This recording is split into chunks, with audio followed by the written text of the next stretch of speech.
ముఖ్యమంత్రి చంద్రబాబు నాయుడు అధ్యక్షతన జరగనున్న ఈ సమావేశంలో పలు కీలక అంశాలు చర్చకు రానున్నాయి. అందులో భాగంగా ముఖ్యంగా సూపర్ 6 లో భాగంగా ప్రకటించిన ఆడబిడ్డ నిధి పథకం పైన ఇవాళ కేబినెట్ లో ప్రధానంగా చర్చ జరగనుంది.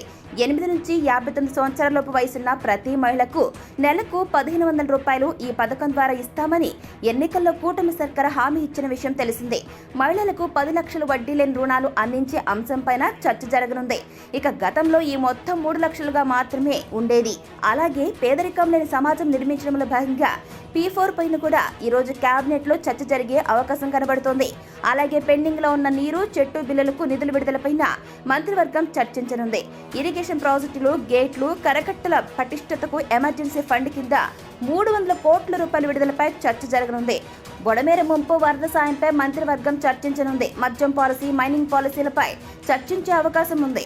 మద్యం పాలసీపై కేబినెట్ సబ్ కమిటీ సిఫార్సులను కేబినెట్ సమీక్షించనుంది. స్థానిక సంస్థల ఎన్నికల్లో బీసీలకు 33% రిజర్వేషన్లపై మంత్రివర్గం ఆమోదం ముద్ర వేయనుంది. ఇసుక పాలసీ అమలు వంటి వాటిపైన కూడా కేబినెట్ లో ప్రస్తావనకు వచ్చే ఛాన్స్ కనపడుతోంది.